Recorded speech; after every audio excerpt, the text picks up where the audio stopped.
to the table. My name is Betsy. I'm Michelle. We're together again in person. I was actually thinking, have you ever seen Shrek 2? No. Oh, well, then you won't get the reference. But there's, the Prince Charming. Yeah. He has to go get the princess, whatever her name is. And then he finds that she's not there. And it's like some cross-dressing wolf or whatever. And anyway, but he's like, goes to the king and he's like, I traveled through scorching desert and what was it? It was like frostbite winds and things like that. And that's all I could think of on my way here. Because it's a winter storm. Yeah. Legitimately. Yeah. A winter storm. It's really snowy.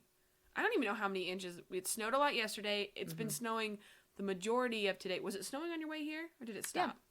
It has just been nonstop snowing. Yeah. There's a lot of it. A lot of it. And Michelle, brave Michelle. I braved the winters. She did. Look at her. Here she is. She made it safely. Because we haven't been in the same room. Yeah. In like 3 weeks or something. Yeah. Is that right? Maybe. Probably. A long time. We did.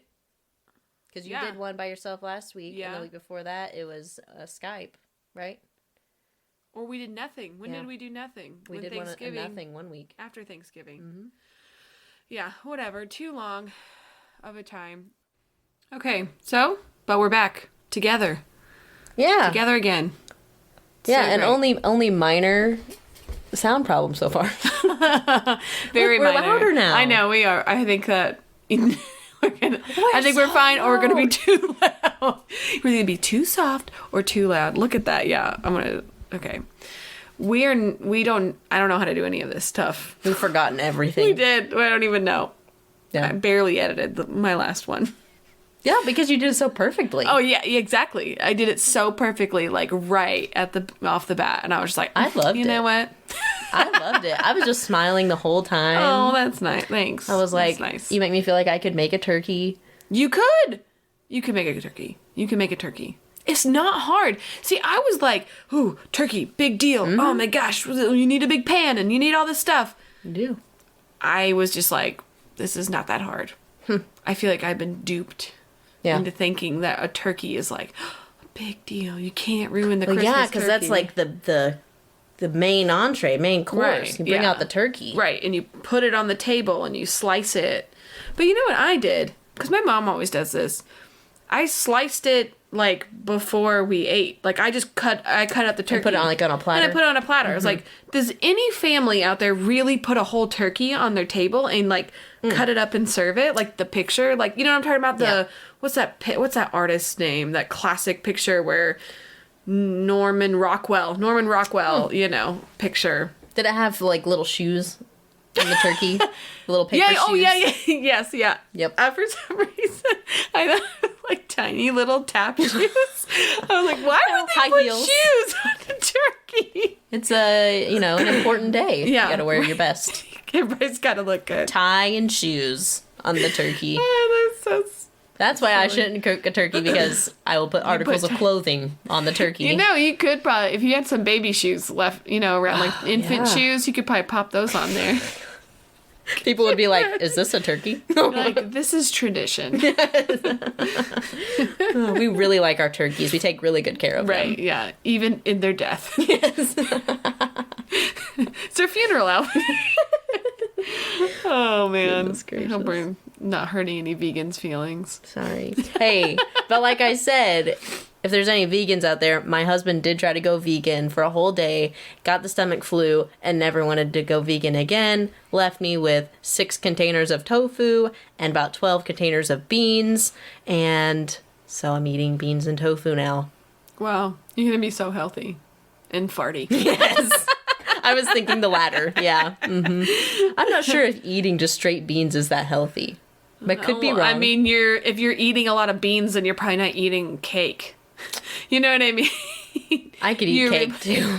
A cake of beans. That would be a really weird diet. Go to the doctor and they're like, what have you been eating lately? Like, I've been eating beans out of a can and a cake every day. To offset the beans? Right. So. Well, have you ever had brownies that are made out of beans? Yeah, like black bean brownies or whatever. I tried that once, but I didn't get unsalted beans. And it was the most disgusting thing I've ever had. It was salty and it was salty, and then it tasted like beans because, let's be honest, a bean brownie is still gonna be kind of beany. Yeah. Right. So it was just salty beans in the shape of a brownie. One time I made, tried to make chocolate pudding out of avocado. Or, it was like whipped, and it was supposed to be like faux chocolate pudding or frosting or something. It was disgusting. It was not good at all. Well, I can't imagine. Wait, did you say faux frosting? Or real frosting? No, like faux, like supposed to be like healthy frosting. Okay. It was either frosting or like chocolate pudding or chocolate mousse. That's what it was. Mm-hmm. Like a dessert that you could make. It wasn't good. It was horrible. You wanna know what plain cocoa powder and avocado tastes like together? It tastes like crap. Like, it's not good. And they're like, put a little bit of honey in it to sweeten it. Yeah, and it's like, that's all you need. This is not at all. Like, I don't know if someone is just like pretending or it's all a joke. It's all a joke. Who's gonna be stupid enough to make this? Mix up avocado and cocoa powder. Right, yeah. I mean, if your website looks cool enough. Betsy fell for it. I did. I fell for it. And I was really mad because I wasted, I think it was like 3 avocados because I was like gonna ice. I was gonna ice something or no, just eat it for dessert and serve it to me and Travis and eat a bunch. And they're not cheap around here. Nope. And unless you're at Aldi, you can usually get them kind of cheap. But still, they're like 50. I think I saw that like the lowest 59 cents for an avocado. Right, and you have to get them like right at the right time. Yeah, because usually when they're 59 cents, they're like hard as a rock. Exactly, or just complete mush. Yeah. So yeah. Have you ever had an avocado sit on your counter long that it's like gets hollow? Yeah. I didn't know that could happen, and I picked up an avocado and I was like, it looks fine because they all look brown and wrinkly on the outside. Yeah. Mm-hmm. So they all, and I picked it up and like my thumb like fell through it and I was like, oh, it's like a empty shell now. I was like, that's gross. You know what that reminds me of? Funny story is one time I was doing like a cleanup project in my hometown, and we had to like dig flower beds for like this sweet little old lady. And so I was digging up a place for the flowers, and I like leaned back on my arm, so I put my arm kind of behind me, and to my knowledge, once I leaned back, my thumb went straight into a dead mouse. Oh! Ew. Like, straight like the avocado. It was like the avocado. It was mushy, and it went right in there. That's disgusting. I cried. Oh, gosh, because really? And I don't, I don't really cry a whole lot unless it's, like, something really sad. Like, a dead mouse rotting is not really that sad to me. So what brought on the tears? Just because like how I was gross? So disgusted. Wow. I've never heard anyone crying because of being so disgusted. That must have been terrible. My thumb went into a mouse corpse. That would have, I would have just, that's giving me the chills. That's gross. Sorry. That's so next gross. time you touch a really hollow avocado, just remember that it's also kind of like putting your thumb in a dead mouse corpse. Oh. Yeah. That's awful. Did you have a place to wash your hands? I don't even remember. You just blacked out. You just cried and blacked out. I wish that my memory would have erased the previous, 30 minutes of that story, but a dead mouse. Surely I washed my hands. Maybe that's what's wrong with me today. I never washed my hands. Wash your hands. Got some kind of weird brain thing going on now, and that's why I just cannot think. That's what happens when you touch a dead mouse. It goes straight to your brain. It does. And mushes your brain up. It has nothing to do with you having hollow avocado brain. That's what I got. So if I put my thumb in your head, on your head, it would just go straight through like an avocado. Yes, yeah. Hollow avocado head. Is that what you said? Wow, that's a great title for the episode. It is. Hollow avocado head. Almost said bread, but head. Yeah, I was thinking bread. I kind of like this. I'm always thinking about bread. Me too. How do we it's so funny what we start talking about. Yeah. I don't even, how do conversations work? You start with one thing, you go to the next. Yeah. And then you talk about we have a really weird, sequential, thing going on in our brain. Our transitions to topics is really strange. Yeah. Have you ever, I do this with Travis sometimes. I'll just like be like, hey, do you remember, or like tell him something, and he's like, how in the world did you get that? And then I'll go back and I'm like, well, because when I saw this and then I thought of this and it made me think of this and it made me think of that and that's how I ended up right here. Like I seriously can like backtrack, and he's just like, wow, okay. And that's how we spend our time. Well, I wonder how I thought of this thought. And it never ends. Yeah. And it can go back to the beginning of time. That's right. Yep. In the womb. In the womb. When I was in the uterus and I thought, yes. What is happening? What's that sound? I heard a weird story once that these toddlers, when asked if they remembered being born, they said yes. And they described like squeezing and like darkness and then light. No. Yeah. They're like, yeah, squeeze my head really hard. Yeah, like... Oh my gosh. I was like, if maybe with Luther, if he talks a little bit earlier than Finley, I'll be like, do you remember? I'm gonna ask Truman. Do you remember the inside? Dude, it's gotta be terrifying being born. Yeah. Like, how scary would that be? You're just like in one place. Like, does it, I mean... Your skull, like... Yeah, does it hurt? Like, what does a baby feel like? Is it in pain? It's probably not in pain. Mothers are in pain. Yeah, well, that's for sure. But like, or, you know, I don't know. I never thought about that. Yeah. Like, they're coming out and they're just like... Please ask Truman, because I really want to know his answer. It's not going to be... It's going to be so good. He tells the most bizarre stories. And they always end up like, and then he died. And there was blood. And you're just like, what are you talking about? And he's just... Yeah, I don't know. He's just a boy, and it's all about... Well, he's obsessed with Pac-Man. I love that video that you posted. We play Pac-Man all the time. Do you chase him around? Or he chases me, I'm a ghost. Yeah. You know, or I chase him because I'm a ghost. And then when you turn blue or whatever, then he chases me and tries to eat me.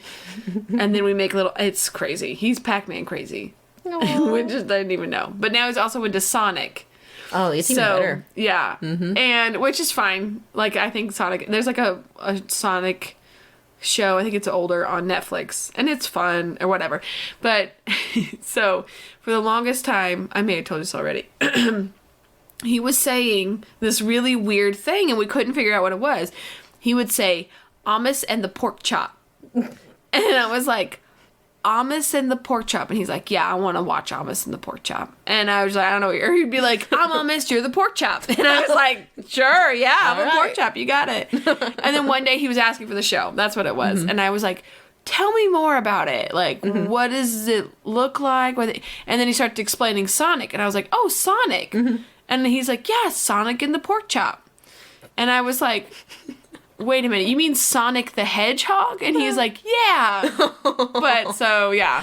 That's and it was just really funny, Amos and the pork chop. I was like, I don't know what you're saying. But so that translated to Sonic the Hedgehog. Or Sonic and the Hedgehog is what he says. I gotta say, being a pork chop probably is very easy. Oh, it was easy. I'm a pork chop. I guess I can't chase you. Yeah, right. I don't even have legs. Right, exactly. Bone-in pork chop? Probably. Yeah. Those are better anyways. Do you make pork chops? Pork makes me feel icky. Really? You know what? Someone else told me they don't like eating pork products. It makes them feel sick. My mom's the same way too. Really? So I don't know. I think there might be a pork allergy or something out there. Pork allergy? Yeah. I never thought about that. Oh. What if you could be allergic to chicken? Yes. We have a friend that is allergic to chicken and turkey. Weird. Yeah. I didn't even know that could be a thing. Yeah. You can be allergic to anything. The thing is, chicken is the best meat, in my opinion. Like good rotisserie chicken. Oh, I do like salsa that. Yeah. chicken, or...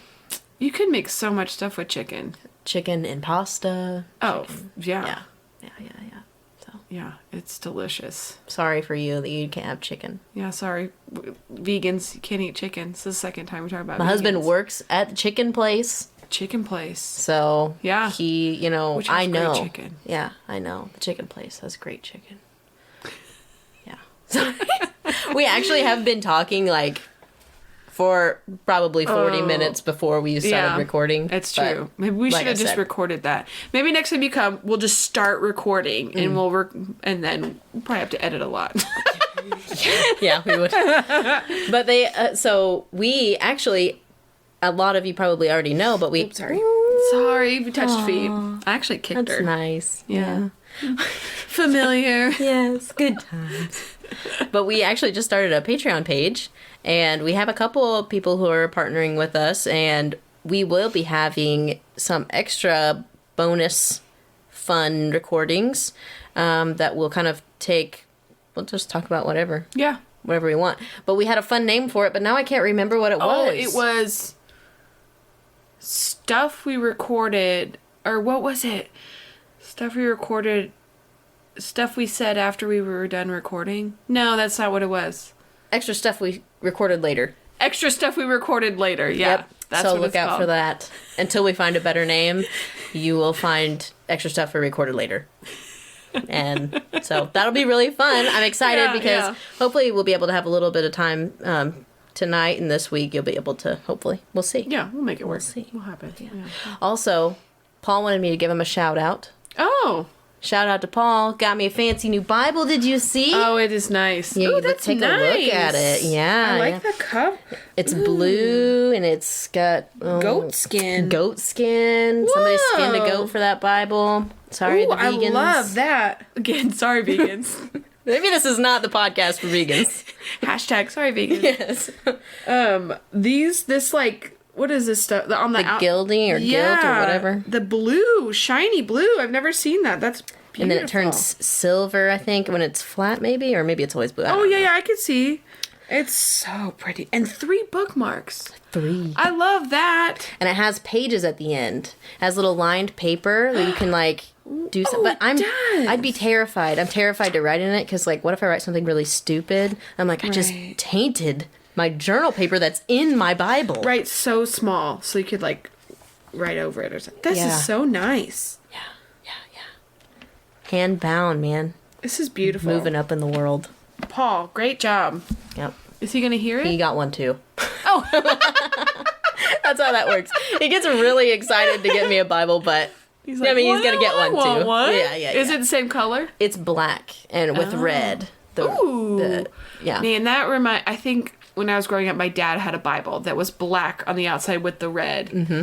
And that makes me have all the feels. Yeah, he was like, I like it classic. It's very classic, yeah. Yeah. You know what? Paul's a pretty classic guy. He is so classy. Classic Paul. Oh, speaking too of Patreons, just wanted to do a shout out for one of our very first supporters, my best friend from high school, Morgan Whitaker. Aww. I am going to be in her wedding this coming May or June or you should one remember of those months. But it's coming up soon. Yeah. And she has beautiful red hair and red curly hair. Oh, I wish I had. That sounds nice. But Thanks, Morgan. Yeah, we've been best friends since first grade. Oh. Yep. So she is so great. She loves listening and she wanted to support us. So thanks, Morgan. Thanks, Morgan. That's really sweet. Yeah. Do you have your dress all picked out, your bridesmaid dress? Yeah. Yep. She let us pick out our own dresses, and she picked a blue, like some kind of like ocean blue color, which will look really nice against her hair, I think. Oh, so, yeah. And you get to pick out the style? Mm-hmm. Yep. Oh, I like that. That's nice. You can like put on what's comfortable. Right. I love it when people do that. Yeah. That's great. Thanks, Morgan. And congratulations. So have you been reading anything good? You said you finished your book. I did. I finished a book. I started that homeschooling book, which is really good. It's not very long, but I still haven't finished it. Mm-hmm. But I've been reading Luke in the Bible, which is awesome. I've never read, because I just started with the gospel, like the first gospel, and I never read them back to back before. You know what I mean? Like I've read them like separately, but not back to back. So that was it's kind of cool, like to see the things like the writing styles, right? How they differ, and like comparing, like, well, what did Matthew say about this, and what Luke says about it. It's been really fun. Mm-hmm. Like it's been really cool just to like read it like literature. You know what I'm saying? Like just read it. But yeah, that's all I've been doing. What about you? That's great. Thank you. I'm in chapter 3 of that church history book that I posted in our stories, and I also put on a little highlight on our stories, a book highlight. And that's been really good. It's super easy. It says it's in plain English, plain language, and it truly is.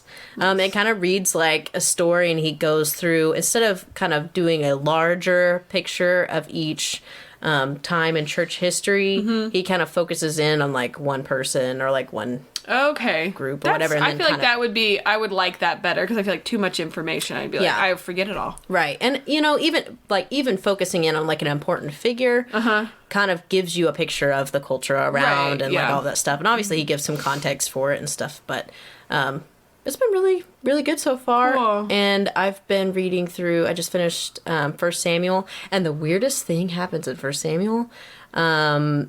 So Saul is like going up against the Philistines, and he's all nervous and scared, but God isn't like speaking to him because Saul sinned and did this evil thing in front of before the Lord, and he called a diviner to raise up Samuel from the dead so he could talk to God for him. And so so there's like a bunch of theories around this passage. Like, did it really happen? Was it just like a play, like a illusion by the diviner? Or was like Samuel's ghost like really like raised up from Sheol or whatever? Like, what happened? Interesting. Yeah, so I was like, this is weird. I didn't think of it. Yeah, I'm not familiar with that. Yeah, so that's in the end of 1 Samuel, and it's pretty crazy. Have you like studied it, like tried to find like what people think? Yeah, I saw a couple things. Like I said, it was like one that said it was just an illusion. Another one was like it wasn't really Samuel, it was like a demon. Or another one was it really did happen. But that doesn't mean that you should be calling on diviners. Like that obviously was not a like ordained like this is okay kind of thing. Right. He was kind of doing it out of desperation because God wasn't speaking to him. So interesting. Yeah. Huh. Very interesting. It was pretty crazy. Yeah. Yeah. So there you go. 1 Samuel's pretty fun. Yeah. Into 2 Samuel now. Yeah. And excited about it. Ready for some more weird stuff? Bring it on, 2 Samuel. That's right. Yeah. Oh, that's awesome. Well, cool. Yeah. All right. Do we need to say anything else? No, let's get this do show it. on the road. Okay. Well, today's topic, which we've been talking about for a couple weeks now, I think, here and there on the Instagrams. It's finally happening. It's happening.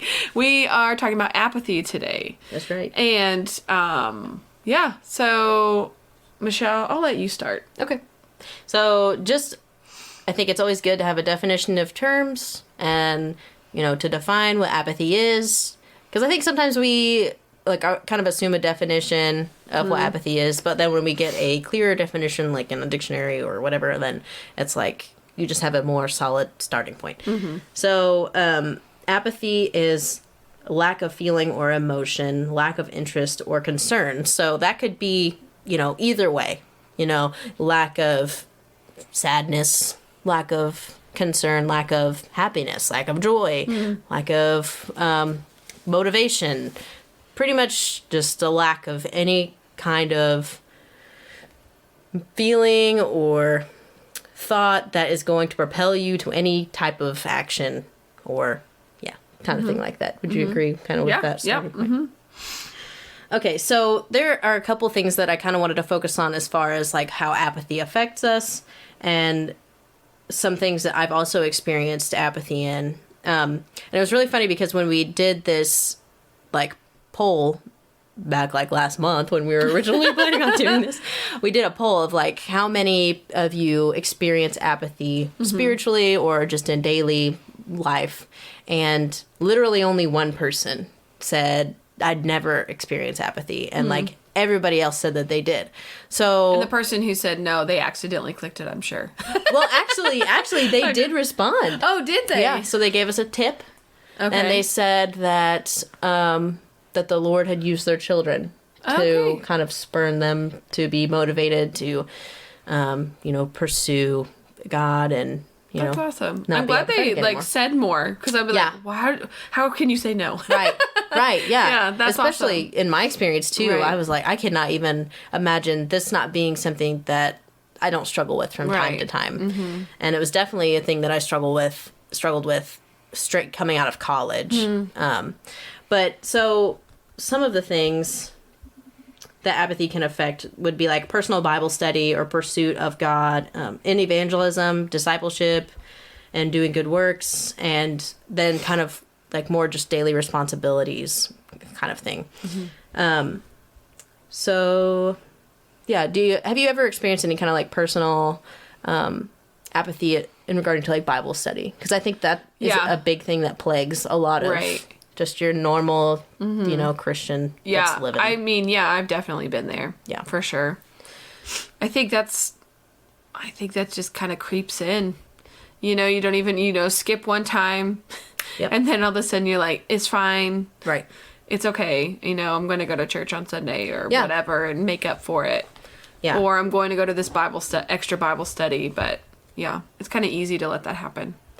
And I think it's weird too. It's when you start getting into that rut, it's hard to like get yourself back out. Yeah. And it's almost like in opposition to like habit forming too, like because like good habit forming, because you're forming a habit of not doing anything and kind of being okay with it.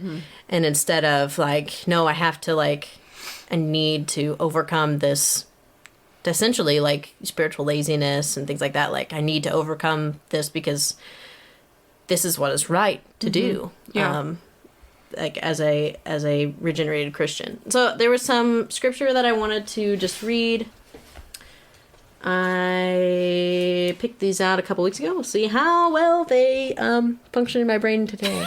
All right, so in Galatians 6, it says, "Let the one who is taught the word share all good things with the one who teaches. Do not be deceived. God is not mocked, for whatever one sows, that will he also reap. For the one who sows to his own flesh will from the flesh reap corruption, but the one who sows to the Spirit will from the Spirit reap eternal life. And let us not grow weary of doing good, for in due season we will reap if we do not give up. So then, as we have opportunity, let us do good to everyone, and especially to those who are the household of faith." So with this, I feel like is more what I was kind of looking at this for is the apathy of doing good works for your brothers, growing weary, not really being active in your faith, and just kind of being like, this is really hard because it is really hard. And then kind of just laying down and dying there. "I charge you in the presence of God and of Christ Jesus, who is to judge the living and the dead, and by his appearing and his kingdom. Preach the word, be ready in season and out of season.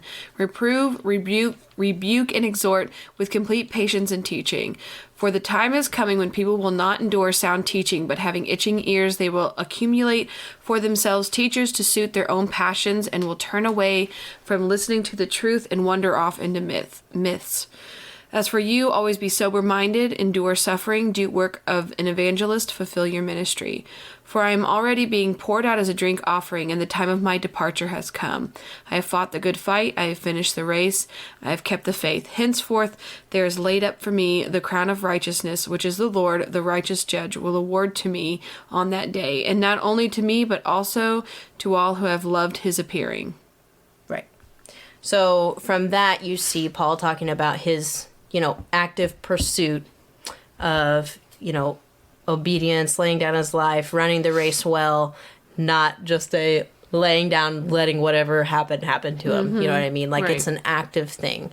And I feel that is in opposition to apathy. Like when someone is apathetic, not feeling, have no concern for anything, they're not going to be actively pursuing, actively running the race, actively seeking to know God and evangelize and all of these things that he's writing for Timothy to do. So, yeah, so those were just a few scripture passages that I wanted to go over.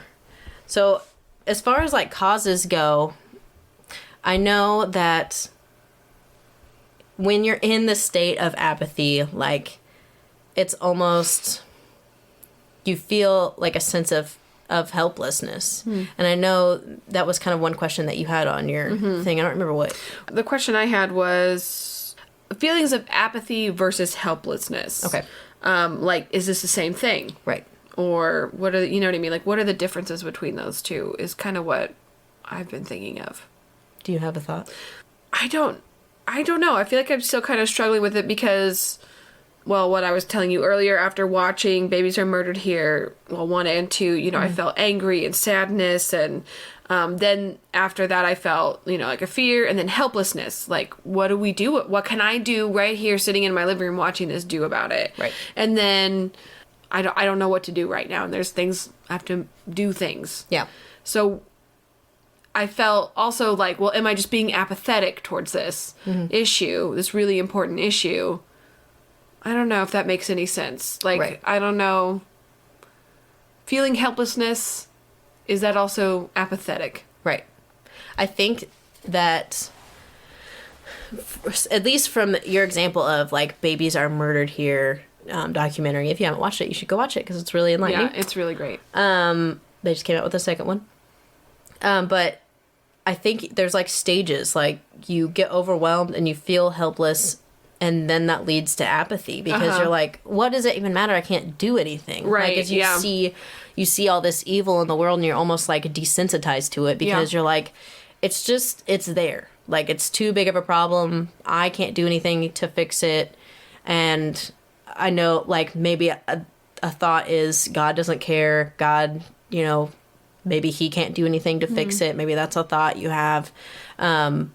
And so I think that helplessness can lead to apathy. And maybe it's not the exact same thing, but I think that they're, you know. Like a level of it. I Right. could definitely see that. Like, feel that way of like, well, yeah, what you said earlier, it doesn't matter. Like, what can I do about this whatever situation right now? So I might as well just never do anything. Right. Yeah. And I think sin can do that too. It's like when you are indulging in a sin, it's like you get into, you're forming this habitual sin and you're just like, I don't want to fight it anymore because it's a sin. Right. And I can't do anything about it. And so might as well just give in. I'm too tired to fight it, or I Right. don't have, I don't believe that I have the ability to fight it or whatever. Right. The acceptance of a particular sin Yeah. is, you know what I mean? Just like, well, this is who I am. Yep. Accepting, like, just who you are is also apathetic to your sin. Yeah. I think that, so from reading John Piper's book, Don't Waste Your Life, I read that a couple of weeks ago in preparation for this, and it's not exactly toward, like, apathetic Christianity, but it is talking about, he mentioned, like, this wartime versus peacetime existence. So, like, are you living your day-to-day life knowing that it is a spiritual war, like spiritual battle for your soul, for other people's soul? Like, or are you living like it is peace? Like, it's a peaceful time, nothing like, you and I, we live in a fortunate area and have husbands who are able to work and provide for family. Like, we're not like struggling to meet our basic needs. So maybe we don't feel that pressure of like, no, it's not peacetime, it's wartime, but we're like, it's comfortable. We don't feel that press on us, that need to be engaging in the battle. Especially like spiritually, when you have spiritual apathy, when you aren't finding your sin, you're going to eventually be corrupted by sin. John Owen, I believe it was, that said, kill sin or sin be killing you.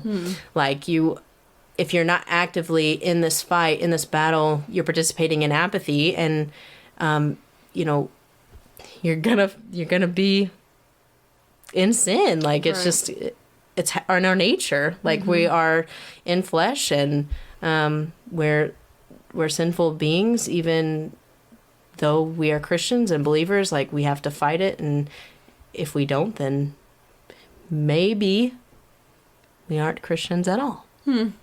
Yeah. It's interesting. If I think that this is one thing, like, when you're apathetic toward reading your Bible, and you're apathetic toward sin in your life, and you're apathetic toward meeting with believers, I think that maybe it would be a good time to evaluate the state of your heart and the state of, your soul before God. Like, God gives you a heart to love the things that he loves. He gives us a heart to desire the things that we should when we're regenerated, and when we aren't, we desire the things of this world. And so if we're continually having that sin in our life, and we love it, and we don't love the things of the Lord, then what could be the harm in examining your life? Right.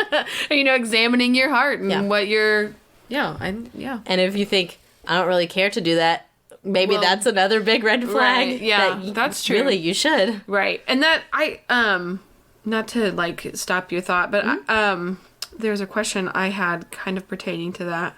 So what can we do if we see this kind of attitude in the people around us? Right. Like, what if we see someone who's claiming to be a Christian in your church or whatever, and you're just it's fine, I don't care. Yeah. What can we do about that? I guess my first... Or is it our job to do anything? Right. Yeah. Absolutely. Yeah.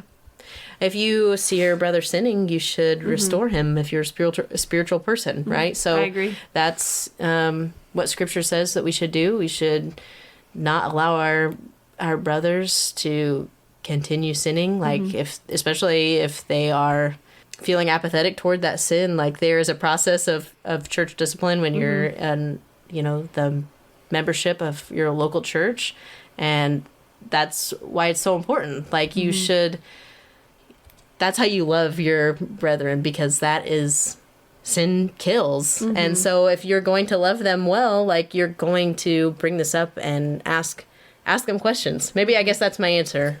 Ask them questions, bring them to the Word, and the Word does the work. You know what I mean? Yeah. Pray for them. Ask for the Spirit to illuminate their hearts and open their eyes and give them a desire for the Word. And I think that is the one thing that I can rely on when I know that I am not in the right state of mind where I want to read the Word daily, or I want to study, or I want to work hard at studying the Word. And I just kind of want to do my daily reading check, and then I'm like, okay, I'm done. I can go on with my day. To pray for that desire, and we need to pray for each other to have that desire. Yeah. What are your thoughts on that? I like that you really ask them questions, because I feel it seems like when you're okay, you need to confront someone about something, you're ready to lay here's point 1, you suck, point 2, you know what I mean? And that could that may not be the best way to go into a conversation. I'm not saying that's always the wrong way, because sometimes maybe you need to take a real direct approach, but I like that asking this person's question, or asking people the questions, and what's your daily life like, or and kind of what are you thinking when you say this, what are you thinking, or how did you form this opinion? And but I like that idea, because it does seem like you genuinely care, and I think when you're asking someone questions, I think they know that you care. Yeah. Does that make sense? Yeah. You're not just assuming something about them. Right. And just for the sake of you're wanting to correct them because they need to do this better or whatever, but you're trying to restore them. Right. You're not just saying, hey, buck up, get in line. Yeah. You're not doing right. But actually, talking to them like they're a person, because they are. Yeah. And I think I wish... Well, I need to remember that personally, and I think when you get in situations and someone's well, you don't want to hurt people, you don't want to hurt their feelings, or you don't want to make them feel negatively or have a bad experience at church. Yeah. Maybe you just don't know the approach to take with someone who needs, I don't know, that sort of encouragement, or what are you doing, or why are you acting this way? Right. In a more gentle way. Yeah. Because there's not just one way to do it. I don't know. I feel like I kind of lost my train of thought there. No, you're fine. Yeah, that makes sense to me. There was something...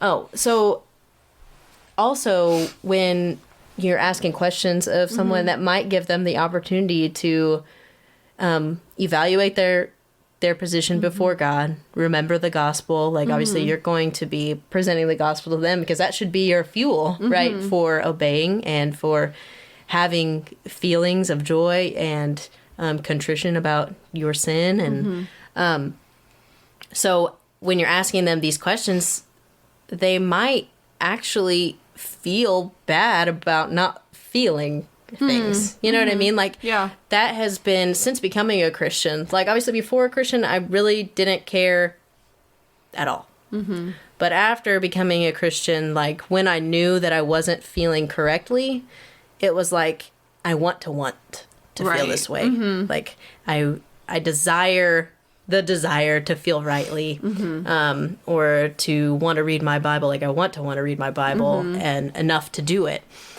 So one thing that actually was really helpful to me during that period of time is another John Piper book, is When I Don't Desire God. And he was basically saying, if you have this desire, or you remember that desire, like, I once had that. Right. You know what I mean? Like, God put that there. Like, that's a supernatural working of God. Like, that you had this desire, and to take hold of that and to know that, like, God hasn't left you. Like, you're remembering that, right, you know, because God gave you the grace to remember it, and God gave you the grace to feel that way, to feel rightly, because you can't do that on your own. Right. That's really good encouragement, because just because you feel apathetic, we're not saying that you're unsaved. Right. But that's a really great point of, if you're all of a sudden like, I want to get back there, I want to do that again. Yeah. That's a working of the Holy Spirit. Right. To get you back there. Yeah. So I think there is a difference. Well, is there a difference between a time of maybe feeling apathetic to a lifestyle of being apathetic, right, you know? Yeah, I think that you're not going to want to read the Bible without the Spirit's work. Right. Period. Yeah.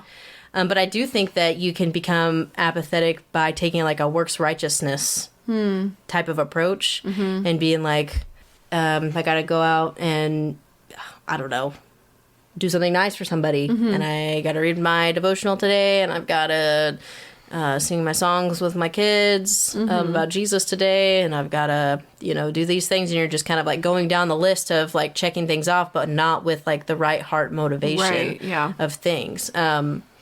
Not to say that obedience by itself is wrong or bad, but we know that God sees the heart of it. Right. So it doesn't matter if you're just going through, if your heart sucks and the attitude sucks, it's not doing anything. Right, exactly. And even, that could be for, you're just unsaved, nominal, Christianity type, just doing stuff because it's morally good. But also you can do that as a Christian too. You can adopt kind of works righteousness, kind of trying to add to the work of Christ. Like, that is a temptation. I know for me, they say that you lean one way or the other, right? Like more liberal, like it's my Christian freedom, or more like I gotta add a lot of extra rules to like feel like I'm doing the right thing or whatever. And so I think that maybe even Christian liberty can make you feel apathetic too, because you're like, right, I got Christian liberty. Who cares? Take it too far. Yeah. Right. Either one can go too far and kind of create an apathetic heart, because you're not doing it out of what God has done for you. You're doing it out of what I'm doing for me. Right. So yeah, that's a really good point. Thanks. Thanks. So another one would be kind of like relying on emotions. Ooh, yeah. I just had a question about that that I just saw. Spit that question. Can emotionalism and apathy exist at the same time?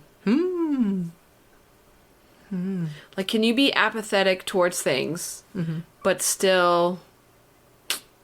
Yeah. Do you know what I'm saying? I got the wheels turning in my brain. All I don't know if it's the direction you're going. I don't have a direction. I just want to hear. That's my question. That's my question. All right. I'm going to put some tracks underneath the train. Ooh, and maybe. Let's do it. Maybe it'll work. Maybe not. Hey, choo choo, baby. Doot doot.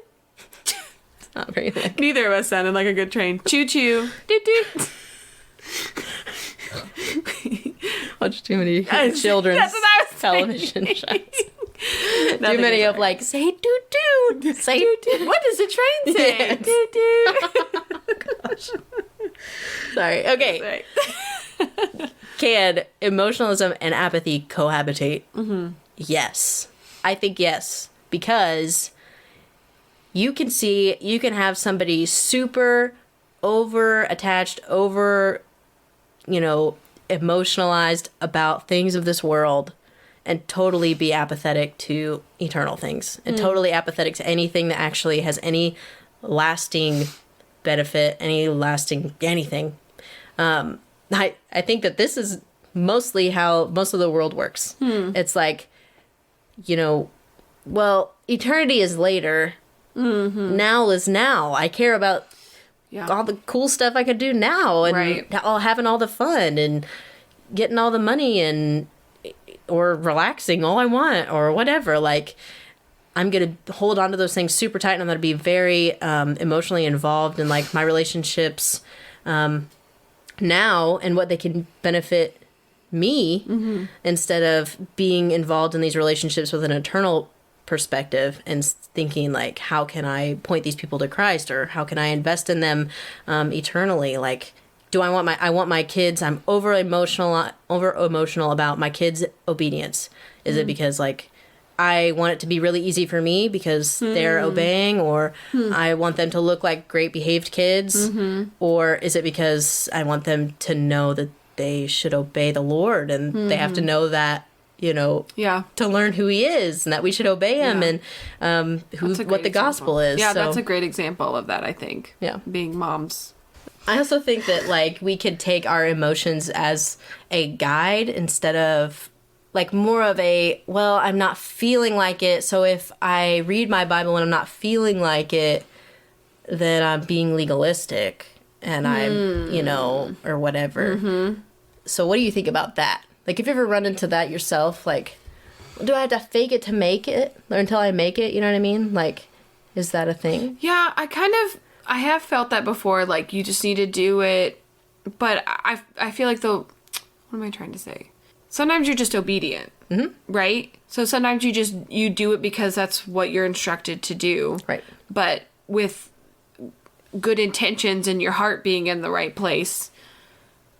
So instead of thinking it's legalistic, I may have thought it's just obedience. Right.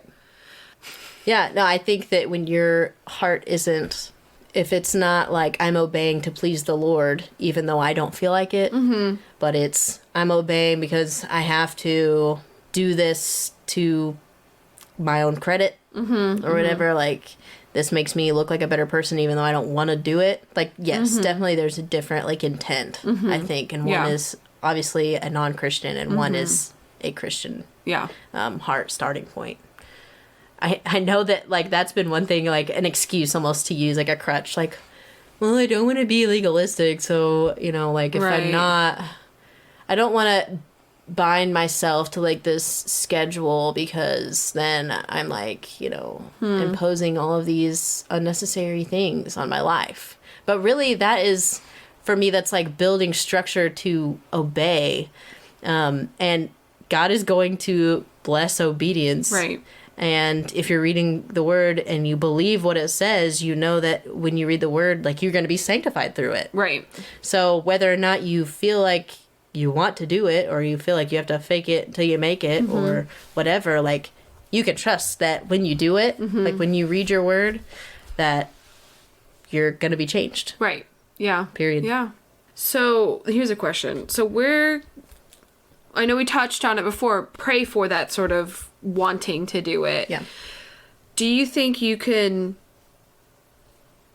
sometimes people rely too much on motivation for that enthusiasm on other people and other things? Do you think that's something that... Can you give me an example? Like, I need motivation to read my Bible a day and to do things, so I'm going to turn on my favorite pastor and listen to something that motivates me. Do you think people could misuse that, or do you think that's a good thing to do? I think it could be misused if it's like, I want to get motivated. Okay, this is something that I do. I want to get motivated to evangelize. So I'm gonna watch all of the Ray Comfort videos that I could ever possibly watch. I'm gonna listen to the Wednesday Witness episode of Wretched Radio. And because I'm gonna even order tracks to like get me motivated to do this. And I think that there's obviously benefits to all of those things. Like those are great things to do, and they surely are motivating and convicting. But if you don't actually put anything into practice, then it's all for naught. I mean, you're just consuming and becoming kind of like a, you know, swollen mass of information on how to evangelize that you've never actually used. Right. Yeah. Do you feel like you do that? I was kind of, I do that. Go to the YouTubes. That's one thing about the internet. You can just consume and consume and consume and think that, like, okay, that means that, like, I could do it, but I'm just not going to do it. Right. Should we be going to the internets for that sort of motivation? I don't feel like reading my Bible, so I'll turn on this podcast or my favorite preacher, and I'll do it every day because I can't find any motivation at all unless I listen to Women at the Table. Right. Well, I can see how that would help you. But does that make sense? Is that like... Yeah. So you're like using like a crutch to get like motivated. Like, I feel like almost that could be I see other people doing things that I want to do, and so then I'll do it instead of being like, I love the Lord and I want to do this. Yeah. You know what I mean? Like, I could see how that could be like a temptation. Like, I know that's a temptation for me. Like, you see, in order to get motivated, like you watch these, you know, like I said, like evangelism videos, but you're not like evangelizing your kids. Like, you know what I mean? Right. Okay. Yeah. But I could see that being like a pitfall of, and that's almost like I'm gonna watch church on TV instead of doing it. Right. Or whatever. Yeah. And that is, that's supposed to work, but it doesn't. Right. Yeah. Okay. Yeah. I don't know if that was like a really weird question or not. I don't know. I don't know. You tell us. I can't tell. Write us and let us know. Yes. How weird was that question? That should be like a game that we have on here. How weird is this question? We should institute it. Yeah. We'll add it to Patreon. There we go. If you want an extra segment of how weird was that question, you can find it on our Patreon page. Oh, gosh. Oh, man. So, for those of you that do struggle with apathy, the 99.9% people that responded on our stories, and first, you can find motivation from your children. Like the one person who said that they weren't struggling with it. You know, I think that it's funny how children change things. Oh, yeah. For sure. They're a sanctifying tool. Yes. And they do make you care about things that you never thought you would have cared about. Dude, for sure. For sure. Sometimes in a crazy person way. They also make you not care about things that you used to care about. Yeah. But I could definitely see how, I mean, just loving other people definitely puts things in perspective.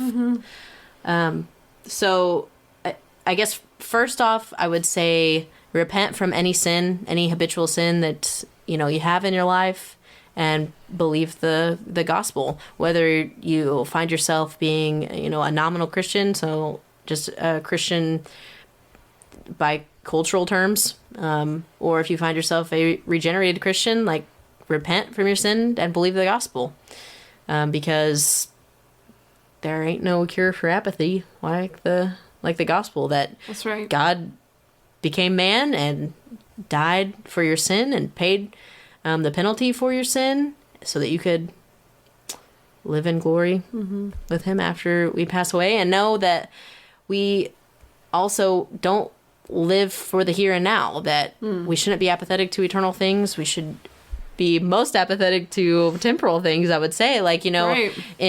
at least in relation to eternal things.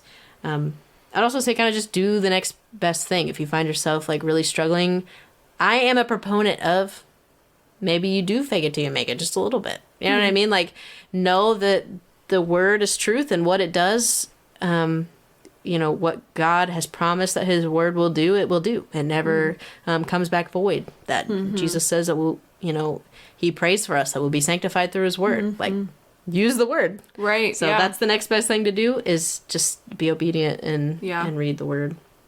I would also say tell somebody, because chances are there's someone else who is also struggling with this, and you can have accountability.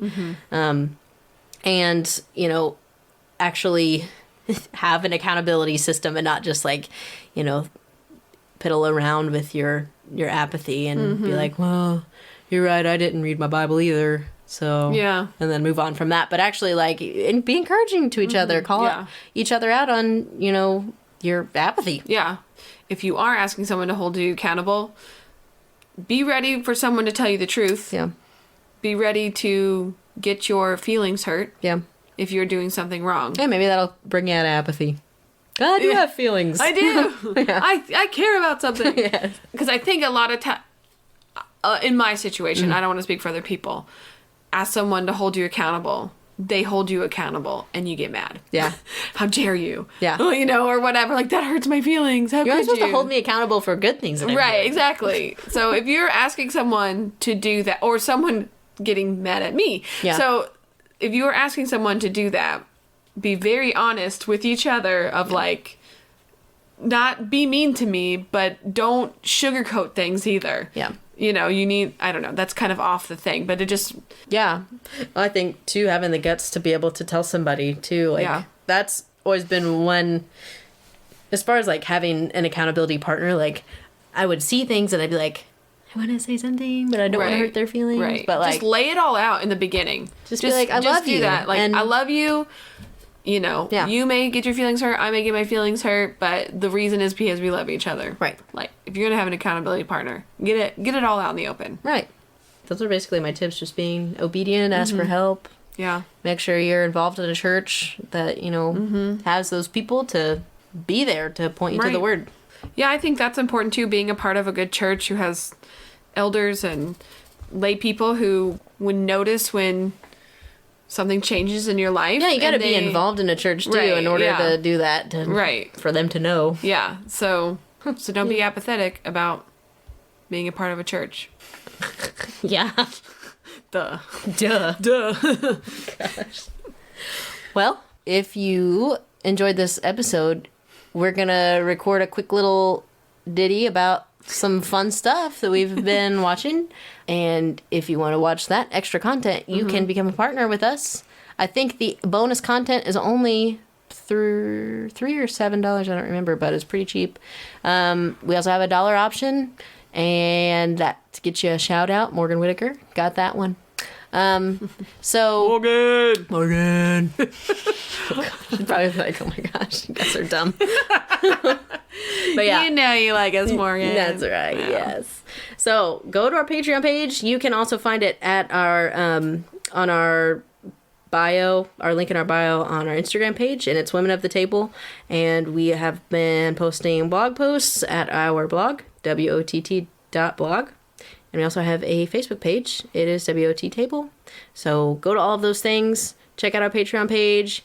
And then you can listen to all the extra stuff that we recorded later. I don't know if that was the right title, but that's what it is now. All right. We'll just have to listen to this because I know he said it right once. So the title. Sounds good. Okay. Well, we love you guys. See you guys. Talk to you guys. We can't see you. Maybe one day. Whoa. One day you'll be able to see us. We still don't want to see you guys. Just kidding. Just staring at each other. No. Anyways, sorry. I'm really good at ending things in such a good way. We love you guys, and we'll talk to you later. Toot toot. Train's leaving.